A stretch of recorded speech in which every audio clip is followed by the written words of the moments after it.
This is Scott Spears, and I'd like to welcome you to another edition of Scott Spears Now. And this week, for both of our episodes, this episode, Scott Spears Now, and The Exchange, will be joined by the 40th Treasurer of the United States, Mary Ellen Withrow. And on The Exchange, we'll be joined by Christian Pearson, the youngest delegate who went to the Democratic Convention from Ohio, and get his thoughts on a whole lot of things that have happened in the last 2 weeks. And it's certainly, as I was saying when I saw Mary Ellen today, we haven't seen each other in a couple weeks, which is unusual, but boy, it has been a busy 2 weeks. We've had a debate, we've had another presidential assassination attempt, we've had news here in Springfield, Ohio, which we're going to talk about, and a whole lot of other things. Always a pleasure to welcome to these microphones the 40th Treasurer of the United States, Mary Ellen Withrow. Mary Ellen, we are 49 days away, the date we're taping this. Yes. How do you feel? Good. Confident. Do you feel confident? I'm happy. Happy at this point? I think it's a happy campaign with Kamala. She's doing a great job, and so is Tim, her running mate. I'm anxious to hear that debate, too. Before we get to the debate that happened last week, I want to ask you, do you think there'll be another debate? Kamala wants one now. Trump says no, but that certainly could change. It could change, but I think it probably won't. What I have heard from people is that he won't debate unless after the vice presidential debate, if all polls still show him behind, he'll have nothing to lose, so he'll try it. You think? That's what I've heard. Well... You think there's some truth to that? I don't know. He's hard to guess, but... He did such a terrible job in the debate that I'd think he wouldn't want to go through that again. Well, let's talk about the debate. It was 90 minutes on ABC last week. It was an interesting debate because after the first debate of this presidential cycle, it was Biden and Trump. It cost Biden everything, his re-election campaign. So there was a lot going into this debate. What did you make of it, on the whole? Well, it was a great debate on Kamala's part. She was perfect in the way she handled everything. I couldn't get over it.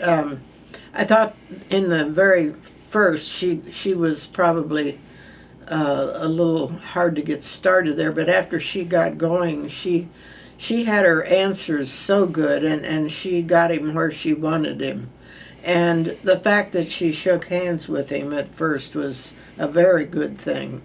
What did you make? There were critiques made of both of their body language. Yeah. Hers was that she was laughing, kind of rolling her eyes. Yeah. What did you make of that? Yeah.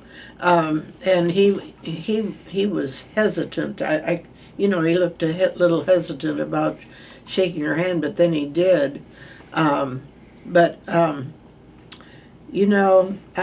I just think whoever prepared her, but I think she had a lot of it on her own, how she did so well.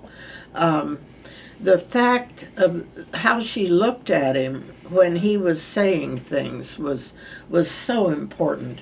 That is so important, and not getting angry. I mean, you just can't get angry.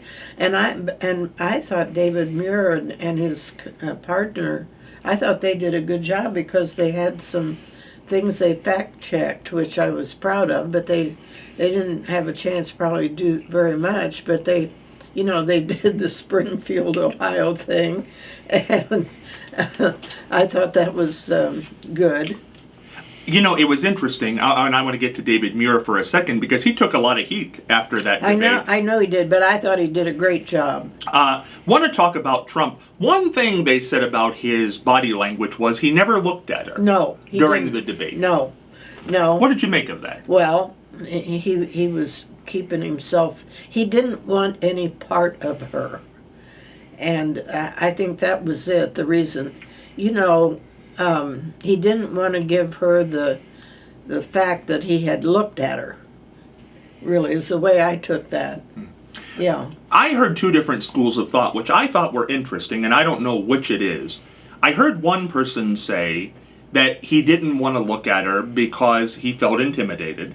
And then somebody else said, which I don't know if this is true or not, I think it was Chris Christie said this, on The View, which I know you watched The View. I watched you. I didn't hear him say that. Yeah, Chris Christie was on the day after the debate, and he said that he prepped Trump in 2016 for the Hillary debates. And he says Trump was always saying how much he respected Hillary, that she was smart. Yeah. He said, I don't think he has any respect for Kamala, and that's why he wasn't looking at her. Oh, really? Yeah, which maybe that's right, because Chris Christie's certainly not a Trump fan these days. Yeah, well, he shouldn't be. A lot of other people shouldn't be either. Well, it's interesting. Do you think there is a possibility that maybe he had respect for Hillary Clinton because she was on the national platform for so long, and he really doesn't have respect for her, and that's why he wasn't looking? Well, he did know Hillary for a long time, and he's just met her, Kamala. Why he does what he does, Scott, I can't answer. Yeah, he's an unusual man. What do you make of him, just in general, at this point, under 50 days to go, third time he's run for president? And he still doesn't admit that he lost. No. That's what is really bad, yeah. Now, David Muir is interesting. I want to talk about, because you've said before that you watch him. He's your evening newsman. Yes. And he took a lot of heat from a lot of people after that debate for fact-checking Trump because he never fact-checked Harris on anything. Well, he did. Did he have to? There were a couple things. Oh, really? Yeah, not as many, but I think it was on abortion. She had made a statement that wasn't necessarily true. And the other thing was she didn't directly answer some of the questions that she was asked. She put them off. Oh. Yeah, about the border, I think. Yeah. Oh, yeah. Yeah. Okay. So they felt that he was being unfair because he didn't do that with her. So why was he doing that with Trump? Well, I thought he did a good job. And they both did it. Yeah. It wasn't just David Muir. Yeah, I mean, what's the other lady's? I was trying to think of that just a second ago. I like her too. She's very good. But she's not on as much as David, It was fascinating, though. I couldn't believe the fallout toward that. That night I didn't hear a whole lot of it. But boy, the next day or two, it seemed like if you were a conservative commentator, you hated David Muir. I heard everybody. Megyn Kelly was talking about it, and it got very heavy. No, I thought he did great. Want to talk about the kind of the strategies. Everybody who I talked to, from Governor Strickland to Judge Joe Brown to Bob Taft, former governor, to Sam Donaldson, they all said that basically the Harris campaign wanted to bait Donald Trump and get him angry during the debate. And basically Donald Trump wanted to look presidential. He wanted not to lose his temper. And Right. Harris clearly set traps for him. Yes. And he took every one of them. Yeah. Why can he not let anything pass? Well, I think the worst was the crowd. That was... He lit up when Barack Obama said he had a bigger crowd. Yeah. Remember that? I do. Oh, that was big deal. He was so upset over that, and so, of course, they learned from that, and they used, I thought they'd probably use the crowd. But, yeah, she was very clever how she did it. I thought the way she did it was terrific. Yeah. Well, it was fascinating to me because we all knew, and he knew, that she was going to try to bait him. His campaign knew it. The question she was asked had nothing to do with crowd size. She made it a point to bring it up and say, I'm going to do something out of the ordinary here. I'm going to invite you to one of his rallies. Yes. So, people are leaving early, they're bored, so on. Yes. And anybody watching knew she's laying a trap. Yes. She's laying a trap for you, and he just could not. He couldn't stand it. He couldn't stand it. No. Couldn't let it pass by. No. And that's when the whole Springfield, Ohio thing came out. Was in that exchange. Yes. Why do you think he can't let... Because crowd size has nothing to do with policy, has nothing to do with being president. Why could he not let that pass by? He wants to be adored by everyone. And when he finds that somebody is more adored than he is, it's hard for him. It was just, and I don't think after that moment that he ever got really back in control. No, his face got a little firmer, and I mean, he looked a little meaner, and Yeah, that was the moment. It was the moment. Yeah. I mean, up until that point, he was doing fairly well on keeping his cool. And when she did that, I thought, oh boy, she's got him now. Yeah, he went on. And during that bit, which this is unbelievable to me, because this has turned into the story of the week here in Springfield, Ohio. Yes. Is that what had happened was his running mate, J.D. Vance, had made a tweet that they were eating pets in Springfield, Ohio, and I think he had either done that on Sunday or Monday, the week of the debate. Then J.D. Vance came back before the debate and said that might not be true. And yet, Trump went to it in the debate and on national television actually said, in Springfield, Ohio, Haitians are eating cats and dogs. Yeah. They said this one woman had said her cat was gone. She thought the neighbor had taken it. It was Haitian. And then the cat came back, and it was down in her basement. And yeah, it's just stuff like that. For them to say that on national television, and then to have the Springfield schools close, have bomb threats, and the people in Springfield have been in a terrible uproar over this. Think what they've gone through for nothing. They've gone through it for nothing. Well, and that's it. On the surface, it sounds like a laughing matter. It's a line that, seems silly, but it hasn't been a laughing matter for the people in Springfield the last week. No. Over 33 bomb threats on their schools, office buildings. And I'm just going to read this whole story because this is what's happened. Ohio Governor Mike DeWine on Sunday denounced claims promoted by former President Donald Trump that Haitian immigrants are eating dogs and cats in Springfield, Ohio, calling them hurtful and not helpful. There's a lot of garbage on the internet, and this is a piece of garbage that was simply not true. There's no evidence of this at all, DeWine told ABC's This Week. These are positive influences on our community in Springfield, and any comment about that otherwise I think is hurtful and is not helpful to the city of Springfield and the people of Springfield.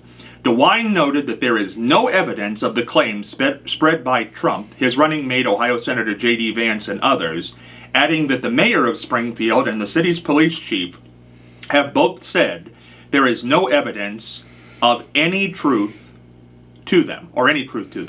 Trump raised rumors which had surfaced on social media in last week's presidential debate with Vice President Kamala Harris. Since then, there have been threats against Haitian immigrants in the city. The Ohio governor also added the influx of immigrants in Springfield has posed challenges to the city, including taking a toll on resources, but said the migrants have also contributed to the local community and economy. Springfield is a good city.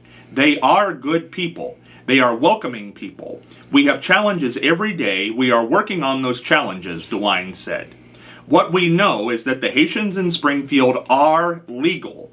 They came to Springfield to work in Ohio. Ohio is on the move, and Springfield has really made a great resurgence with a lot of companies coming in, DeWine said. What do you make? Our governor, who supports Donald Trump, supports J.D. Vance, really calling them out here. Well, he's telling the truth, and Trump and J.D. Vance aren't. It's very, very simple. What do you make of Mike DeWine on the whole? 1 minute, he does something during the pandemic that he's praised for by everybody, Democrats and Republicans, how he handles the pandemic. Then he backs Trump. He backs Bernie Moreno the day after his candidate gets knocked out. Then yet, he's still willing to criticize Trump in this instance. Because it's not true. It's hurting Ohio, and he has to protect Ohio. So in the end, do we have to say that DeWine, whether you like him or dislike his politics, is a genuine man? Well, yes, I think he is. and he's trying to protect his state, and this has caused us a lot of trouble. And I wonder how the people in Springfield are going to vote. I'd like to see their vote. I'd like to have that little item on election night. I think that'll be I bet they'll be talking about it. I bet they will. You know, it's interesting to me because he went all in on this. He didn't, I mean, the quote here that grabs me, that DeWine said, there's a lot of garbage on the internet and this is a piece of garbage. Yeah. That was simply Yeah. not true. I mean, that's heavy duty. Mm-hmm. You know what's interesting to me about DeWine? His whole political career, which I don't know if this is the end of his political career, he always seems, he'll do something like run an ad against John Glenn that is very hurtful when they're running against each other. But then he'll do something like this, which would be, most people don't do it. Jim Jordan's not going to do this. J.D. Vance is not going to do this. But Mike DeWine will. He's a Republican who will do this. Well, but he represents Ohio. Well, I guess Jim Jordan does too, but I kind of scratch him off. Well, I don't think we'd hear this from Bernie Moreno. I don't think we'd hear this from Vance. I don't think we have heard this from really many Ohio politicians. No, but they're all under the thumb of Trump, and I am surprised that DeWine is voting for Trump, to be honest with you. Well, I will say this. I had Bob Taft on the day after the election, or the day after the debate, and I asked, and I never thought I would live to see the day, but it was the morning after the debate, and I had to ask former Governor Bob Taft, Republican, who's got deep Republican roots. His great-grandfather is William Howard Taft, former Republican president. I had to ask Governor Taft, do you think they're eating animals in Springfield? And he laughed and said, no, no, I don't think that. So Bob Taft is also somebody, he's not in office anymore, but he's not willing to go along with this. He's not, is he voting for Trump? He didn't say. Okay, yeah. But he did say he did not like Trump's debate performance. Yeah, okay, well, I didn't either. Yeah. Well, and you know, John Kasich, the other former Republican living governor, now he seems to be the most wishy-washy of them all. I'm not sure what he's doing. Bob Taft will give his opinion. Certainly DeWine is giving his opinion here. Kasich, he just kind of shows up from time to time and doesn't say a whole lot. Has he said who he's voting for? Not that I'm aware of. Well, I was trying to remember. I guess maybe he hasn't. I was sort of thinking he probably wasn't going to vote for Trump because of how his beliefs, personally. You know, there is a group of people, though, like Chris Christie. Chris Christie said, I will not vote for Trump. There's no way. I think he had a terrible debate performance, but he just can't say he didn't say I'm not going to vote for Harris. He just at this point says I can't pull that trigger yet. Yeah, well. So here we are. Yeah, right. You know, I'll tell you what was interesting. The night of the debate, this is true. During the debate, the 90-minute debate on ABC, there was a poll done in all 50 states. What was the most searched term? Do you know what the most searched term in 49 states was during abortion? Yeah, I figured it would be top. Yeah, it was in 49 states. I thought it would be. Do you know the one state where abortion was not the number one search term? Was it Florida? Ohio. Oh, really? Do you know what our number one search term was? What? Immigration. Because of Springfield. Oh, sure. Well, but we haven't, I thought New York had received the most people. I think they have, but I think because Trump said it, because of everybody was watching, really? And they started to search and see if they really were eating animals. Yeah. But that just goes to show you the power of these debates. Yeah. But the thing I wanted to talk to you, from Florida to New York to California to very Republican states, Texas, Mississippi, Arkansas, abortion in every single state. I think it's going to be except Ohio.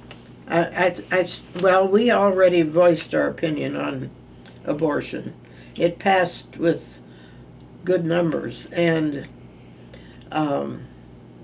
that's so interesting that would have that much, that the animals would have that much effect on how people express themselves. Yeah, I'm surprised. Over 33 bomb threats later.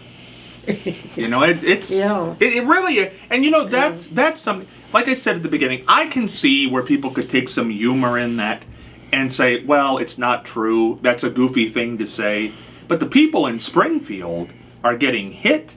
I mean, Haitians are being attacked. Yes, they are. Schools. And they say they're nice people.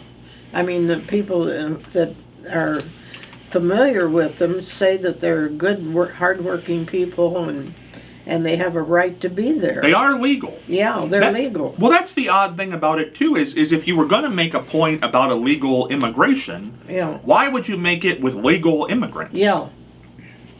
I don't know what that story was supposed to do. It got a lot of attention, and it certainly has made the governor angry, and I guess that's that at this point. My phone is full of cat jokes. Yeah. That's what it turned into. I told my cat, I said, you sit down there and you watch this debate because I want you to understand who to vote for. He did. For a little while. He watched the debate. He watched it for a little while, and then he lost interest. But was it when the cats and dogs thing came up? No, it was before that. Before that. Yeah. He didn't make it that far. No, he didn't. He was asleep by then. Yeah. What was it, an exciting debate for you to watch? Yes, I was very excited. I get excited over debates. It's such an interesting study of somebody's mind. Do you think it moved the meter with many people? I think it did with the people that didn't know her very well. I think that would have moved them. I don't think it moved any of the Trump people at all. They're very solidly behind Trump. But we've got a lot of independents that haven't made up their mind, and I think that's the group that... and it could have changed some other people's minds too, but she did such a good job. You know, it's very interesting with RFK out of the presidential race. He was polling the best of any third-party candidate, and with him out, the numbers on Trump have not really gone up significantly. Yeah. What do you think happened to the RFK voters? Well, I don't know, because why would anybody be supporting him? I couldn't understand that. Anybody that's killing bears and alligators and... Well, I'll tell you, you know what was interesting about RFK? The night of the debate, or it was the next night, I think, he went on a show, I believe it was on Fox News, and said he thought Trump had lost the debate, and he thought that Trump had hurt himself with independent voters. Now, this is RFK, and I thought, well, that's interesting, the guy who just backed him. Really? Yeah. So I thought, well, you got to hand it to him for that. Yeah, but that's a stupid thing for him to say. That shows what he's like. Well, I wonder if he has now come to the point where he doesn't think Trump's going to win, so he's trying to be friendly with everybody. Oh, I don't know. Well, I'll tell you something. Well, and we'll save this for the second half of this first program, because there was a big endorsement that everybody was waiting on that finally came through. Taylor Swift. I do.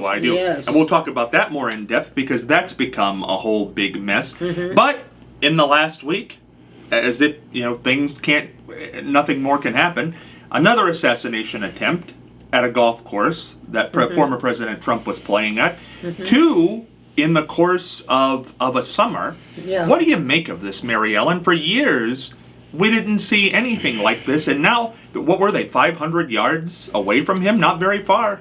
No.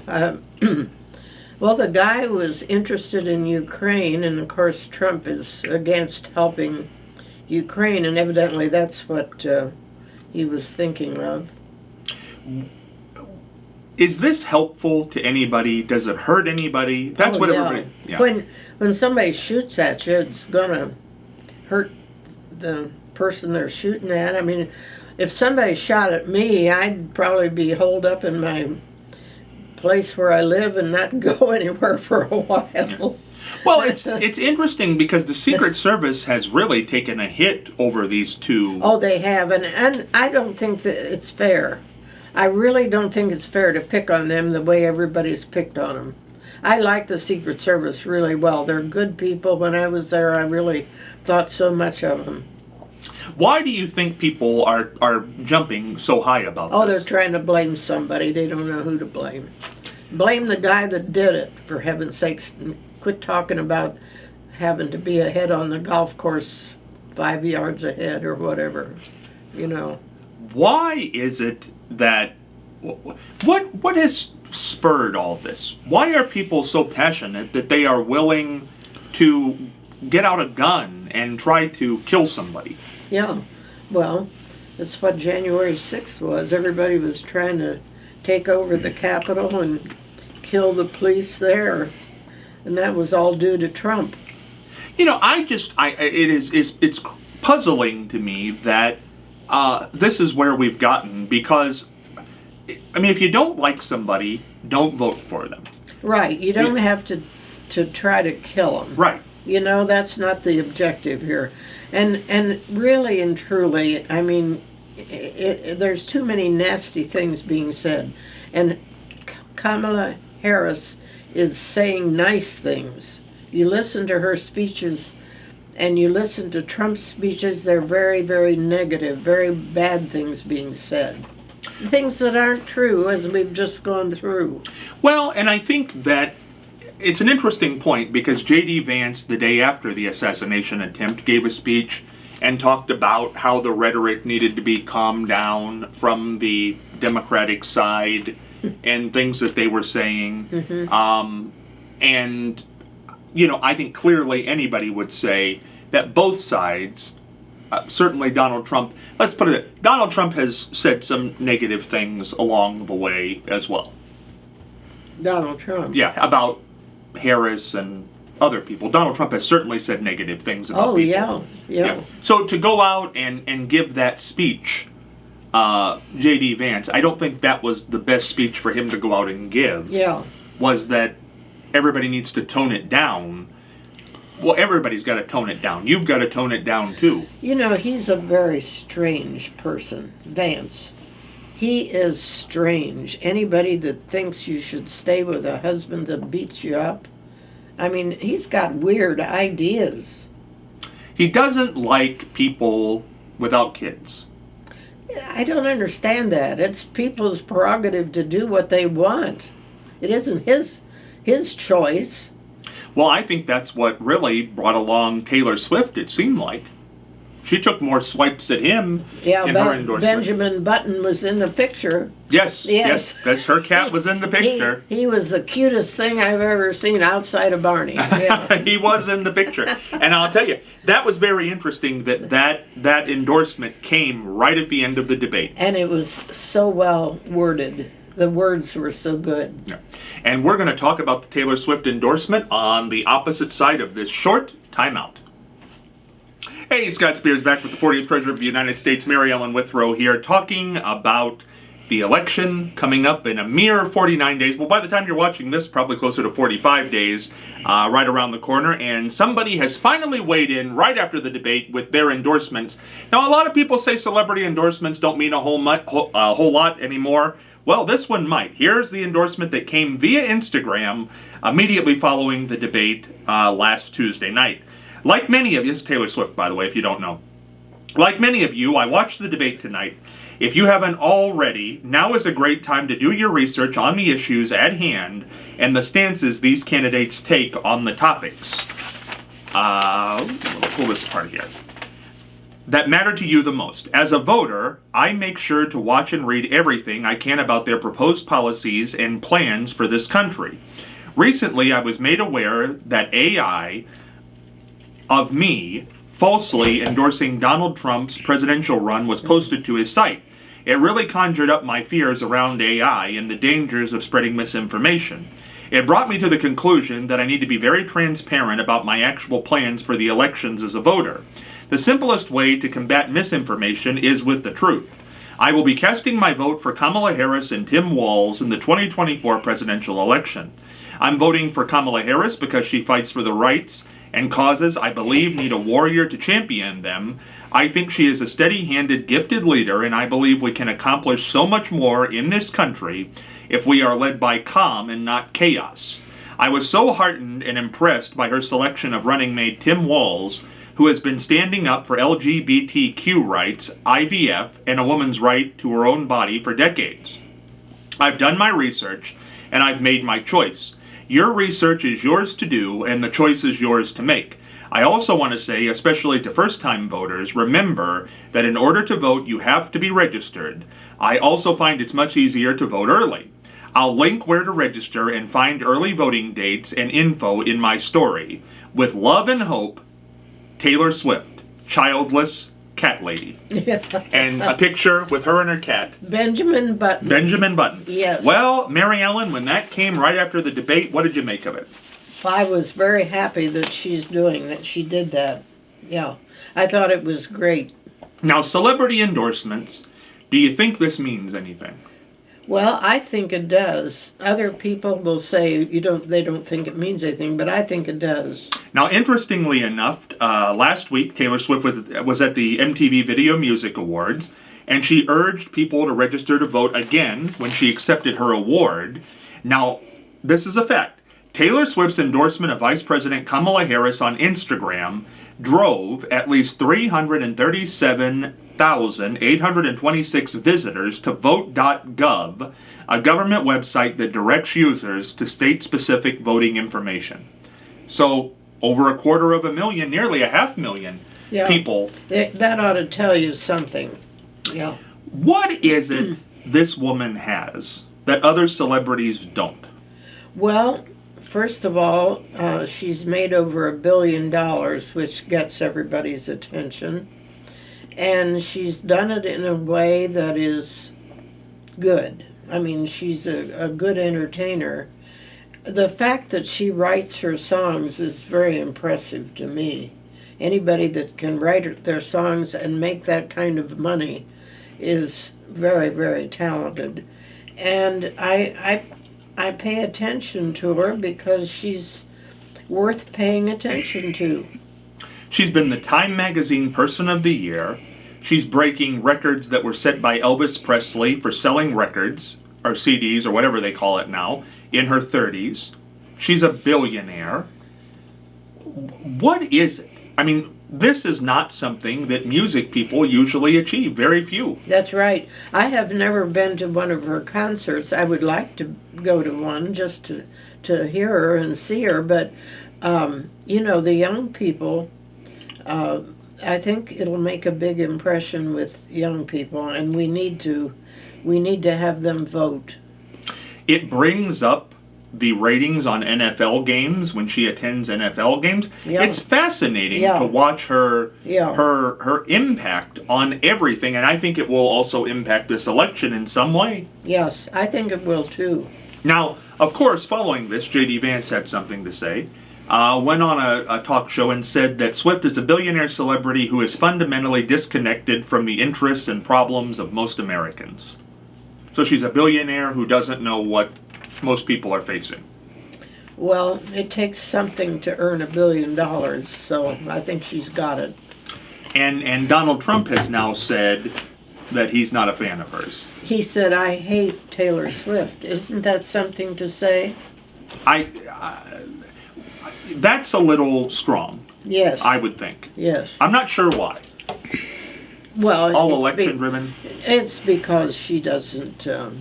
She's not voting for him. He just wanted to let everybody know that he doesn't like her now. Do you think this is? I heard that she has gotten death threats because of making this stance. Probably, yeah. I mean, here we are again. Mm-hmm. Death threats. Yeah. Why are people so heavy-handed? People that are handling the votes are getting death threats. I can't. What is going on? Well, I think we know what's going on.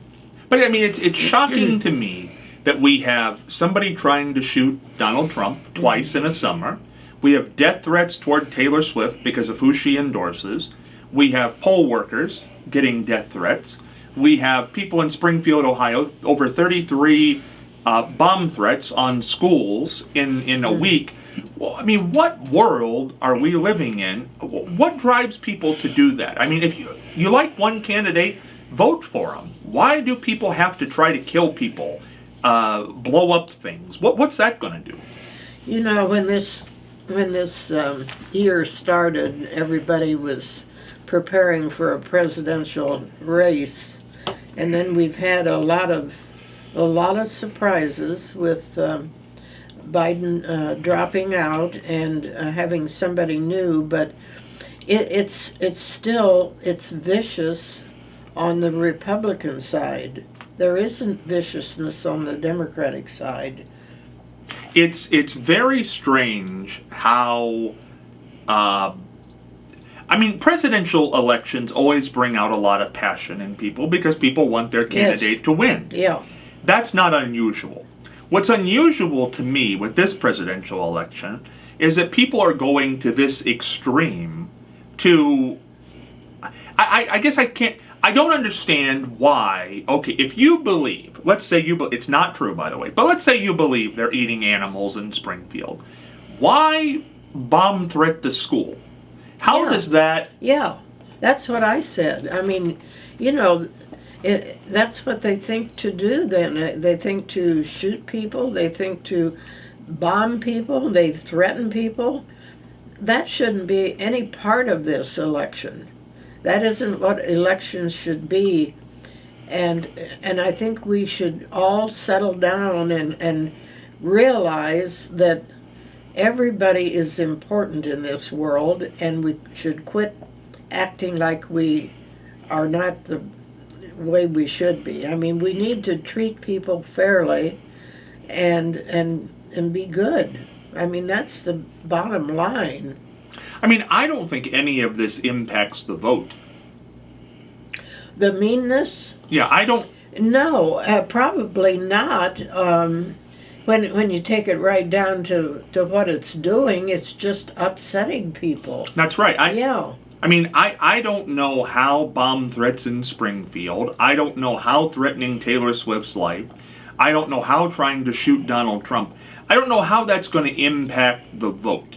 I don't know whose mind's that going to change. That's right. I mean, yeah, when you think it through, it's ridiculous. But this is where we are. Yeah. Now, I will say something in the debate that did get people riled up, now that I think about it. Abortion certainly did. Mm-hmm. But they did talk about guns. And Trump went in on that several times to say that Harris was going to take your guns. And she made it a point to say that her and Tim Walz both own guns. Mm-hmm. That's becoming an issue. Somebody's obviously pointing out that people care about this issue. I have a gun. I have no bullets. No bullets. Well, you know, what do you make of the, still to this day, guns are a big issue? Well, I took the FLETC training, the federal law enforcement training down in Georgia and learned how to shoot a gun. I thought it was important to know. Mm-hmm. Yeah. Now, did you ever have bullets in your gun at your house? Oh, yeah. Yeah. Well, I had somebody visit that said, she cleaned out my gun. She said, "Mary Ellen, your bullets are stuck in your gun. We need to clean it out." And so she did, and then I never bought any more bullets. But I probably shouldn't announce this fact. No. But now that's interesting. Now, do you think that guns, people should be allowed to have guns for protection? Well, yes. Yeah. That's important. So Yeah. what is the big issue that people always have with guns? Well, it's the automatic, what are they, assault weapons. Yes. Yeah. It's those that are causing all the trouble at the schools. I mean, they can shoot so many people so fast. But why do people have such an issue with that? That you cannot, Second Amendment says you can infringe upon my right to own whatever I want. Yeah, that was back in the beginning when everybody was afraid of everybody. Yeah, they certainly weren't talking about weapons like we have today, and yeah. There are certain things you can't own a bomb, you can't own a tank, So, I mean, there are things you can't own. It is strange that guns have become such an issue.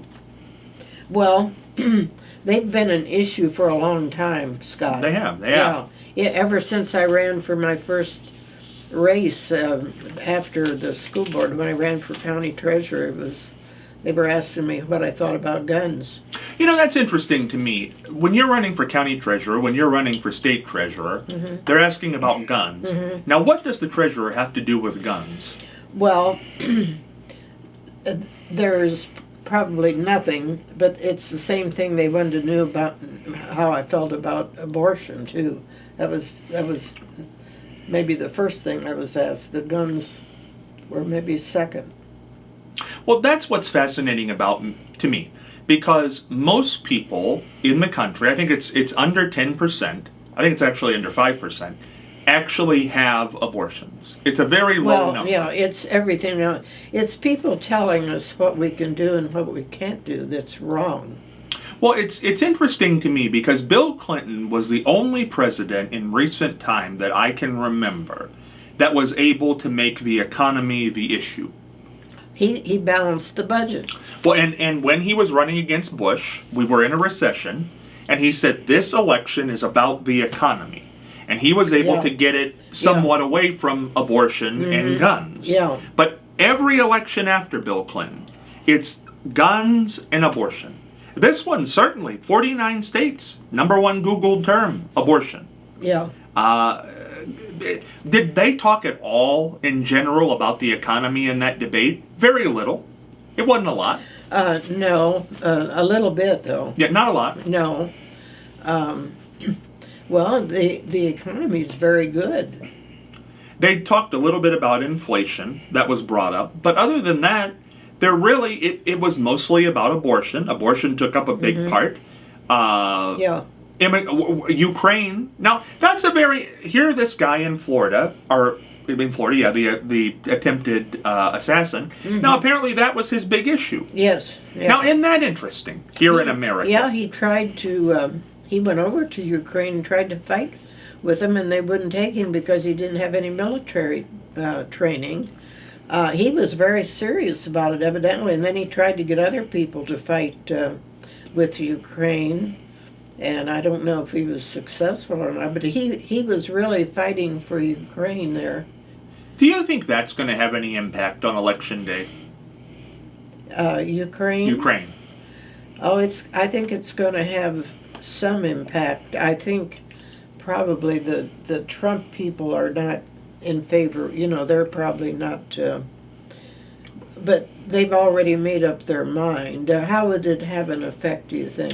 Well, that's what I'm wondering if it will, because it was asked in the debate. Yeah. And I do remember Trump would not say that he would support Ukraine.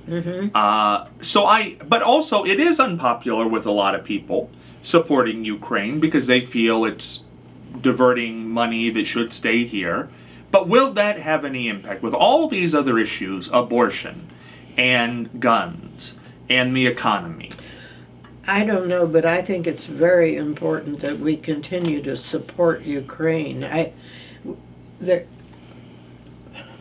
Putin is going to go to other countries, Poland and other countries. It's going to be a world war if we don't continue to help Ukraine.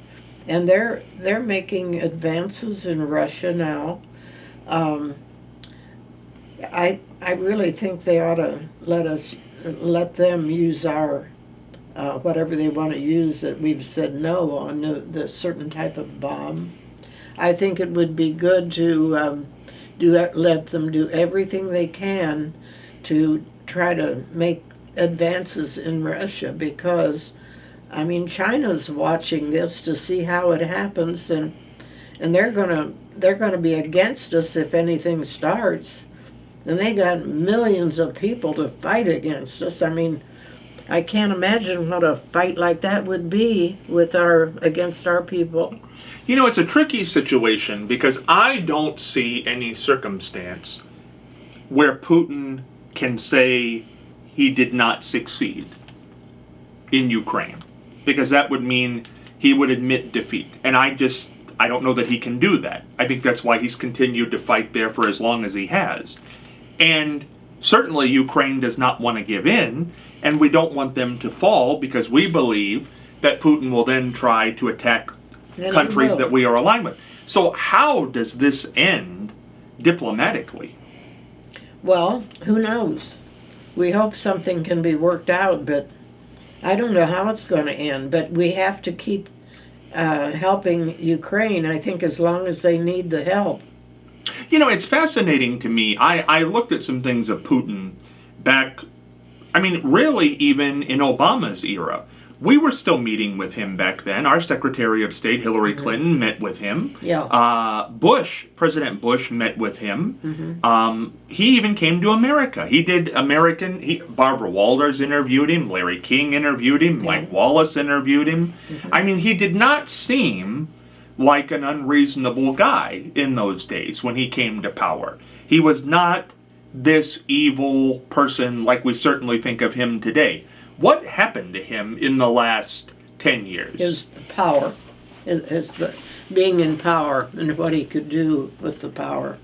You know, it's almost like Hugo Chavez on a bigger level. Hugo Chavez, we were friendly with Hugo Chavez. We invited him here when he first came. Castro, people forget, Castro came to the United States.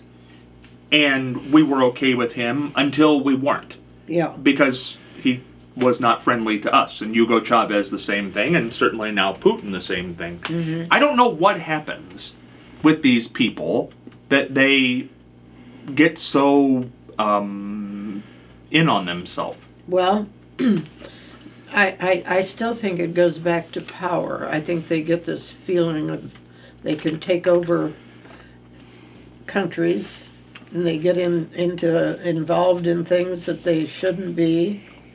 You know, we should all just settle down and take life a little easier. I think everybody'd be happier. Do you think the election is as close as they say? No, I think she's going to win fairly well.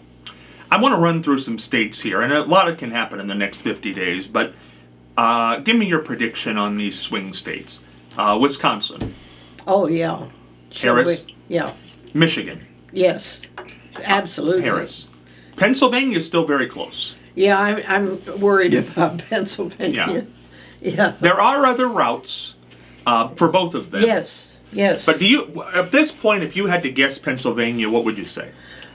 Well, I don't know what to say about. I can't understand their governor. I really like their governor, and he is so impressive to me that people aren't going, more Democratic because of him. Joe Biden's home state. Yes, that's another thing. Yeah, it's very, very close there, under a percentage point. I don't know what their thinking is in Pennsylvania because I'm not there. Michigan and Wisconsin are much bigger. I think over 2% in Michigan and over 3% in Wisconsin. But Pennsylvania is under a percentage point for whatever reason. Arizona, Trump is up in Arizona, not by a whole lot, but up. You think Arizona, last time went for Biden. Yes. Typically, though, it's a Republican state. Where do you think it'll end up this time? Well, I don't know, but I would hope it would go Democratic with Mark Kelly. He's an impressive guy, too. Georgia's an interesting place. Yes, I think Georgia may go for Harris. Trump is in the lead there right now, but who knows? I think they're possible, though. Well, I'll tell you one that was not in play last time for Biden, but is in play, and not only in play, she leads there by very slim margin right now, is North Carolina. Yeah. What's going on in North Carolina? Boy, I don't know. But I was aware of that, yeah. Because Biden did not win North Carolina. It could things could end up totally different than we think on the states. That's very, very possible. I couldn't remember how many delegates Ohio had, but it's 17. And we used to have, I think, 18 or 19. We lost some of our population to Florida, really. And I think there's a hope that we could get Ohio for Harris, but I'm starting to really think maybe not. As I drive down the street. Yeah. Well, I heard something interesting the other night from the Republican Party at a city council meeting, that Trump signs are not being sent to Ohio because they feel that it's no longer a swing state. So the Republican Party had to buy the Trump signs, so now they want donations for them. Oh, really? Which is maybe why we're not seeing as many. Oh, really? Could be. Yeah. I don't know how it's all going to shake out in the end, but Yeah. I did hear that, which I thought was interesting. Yeah. Now, what has changed in the last 10 years, really? We used to be talking at election time about Ohio, Florida. Mm-hmm. Those were the places, Ohio and Florida. Now it's completely, we don't talk about Ohio and Florida. Mm-hmm. They've all went Republican, and now we talk about Michigan, Pennsylvania, Wisconsin, Arizona, which was never talked about. Certainly North Carolina was not. Georgia certainly was not. What has changed in the last 10 years? Our Democratic leadership. What about Florida? What happened there? I don't know. I don't know about Florida. How is Sherrod Brown going to end up? I did see the last poll a few days ago. He's still in the lead, but boy, it's under 2%. Those commercials, but I think his one really good commercial is about the Roe versus Wade with women. Well, he's got it against Moreno, saying what Moreno stands for. I think that'll make a difference for Sherrod. I think he'll win. Yeah. He's the last standing Democrat statewide. Yeah, right. We'll see what happens with that. Yeah. Now, since we last got together and did a show, you were the Grand Marshal of the Popcorn Parade. I was. I was there. How was that for you? That was great. That was... my arms got so tired, but it was really fun. Yeah. I thought about it that night. It was only about a half hour. Was it? It was about a half hour that we were on the road. I was thinking it was about 45 minutes, but I was guessing. It was I was so tired when I couldn't raise this arm. A lot of people out there. Yes, a huge crowd, yeah. And it was fun. I remember, though, and I think your granddaughter said this, she heard it too. When we were passing one of the groups of large people, somebody said, one of the little girls said, "Look, there's the Queen." Oh, yeah. Do you remember that? Yeah. I thought, oh, that's interesting. That was funny. Yeah. Yeah. But, when we went around the bend there where the Historical Society was, and that crowd around there, I have no idea how many people were there, but it was huge. There were a lot of people there. Yes, and they had that parade on a different route. They had it on a different route. Yeah, I didn't realize what the route was going to be, and then all of a sudden, it was over then. I was glad because I was so tired with my arms, yeah. We just circled the block, really. Yeah. We went down Center and went up Main and then back down Church, and that was it. Yeah. Kind of ended right there by the Historical Society. But it was a lot of fun, and my daughter and granddaughter enjoyed it too, along in the car, along with you. Yeah. That was fun, because I think I'd met your granddaughter once, and... And that was Leslie, who was there that night, right? Yeah. I'd met her a couple, but I'd seen your other daughters more often. Yeah. So it was nice we all went and had dinner afterwards, yes. So that was nice. Yeah. Well, Linda was gone. She was getting back from Seattle. She would have liked to have been in the parade, but she says, I missed it. Yeah. and Beck was sick. And, and Norma, of course, is in California, so... It was, I just thought it was a nice parade. It was a beautiful weather that day. And the band, we went and saw the Beatles. Very good band. I enjoyed that. I thought they were very good. They were, and I'm trying to remember what their name was now, off the top of my head. The Liverpool, Liverpool. Yeah, Liverpool Lads, I believe. Yeah. That was They're very, very, very good. Yeah. When they sang "Hey Jude," that place stood up, had lights on their cell phones. It was very interesting. And you know, they had a pretty good crowd in there. They did. You know, Yeah. you came out and did the anniversary speech at the beginning, and when I walked out there to introduce you, I looked at the crowd and I thought, well, you know, this place seats 1,400. This is a pretty good sized crowd. Yeah. I didn't think there'd be that big a crowd. Yeah, it was not bad. Yeah. Not bad at all. So that was a good day as well. It was a lot of Yeah. fun to be there for that. And so what else is going on, Mary Ellen, as we head into this election? Are many things going on Yes. In my life? in you your mean? life? Yes. What's new? Well, let me think. I played bridge this afternoon. Now, do you talk politics when you do? Oh, no. No. No. Not in this area. But I met this lady from Poland that had gone through terrible experience and had been moved to Germany, and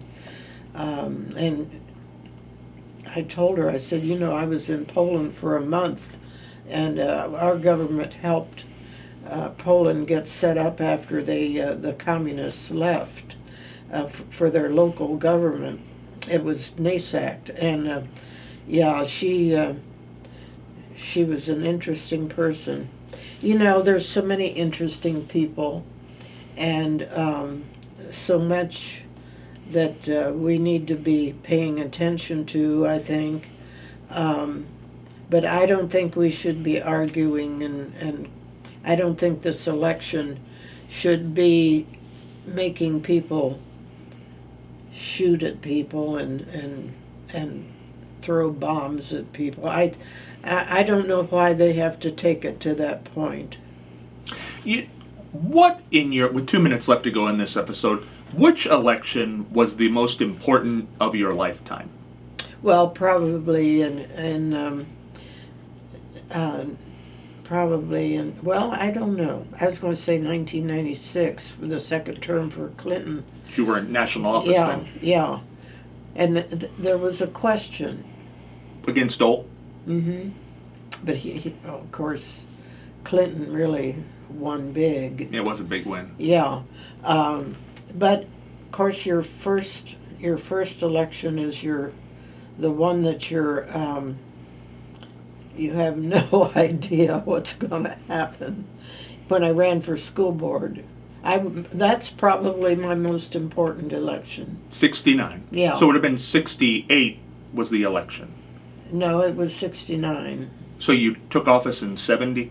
No, I took office in 69. Well, That's what I was thinking about that the other day. I think I took office in 70. Yeah. Well, it's always fun here with Mary Ellen, and remember, we're going to have an episode of The Exchange bringing in Christian Pearson, where we're going to discuss a lot of this stuff, and we've got some, it's election time, so we've got those little election doodads that people like to order from myfriendlyforest.com, so check out The Exchange, and we're going to show you some of those items on this program. They've been kind enough to send them. For the 40th President of the United States, Mary Ellen Withrow, Scott Spears, heading for the dugout.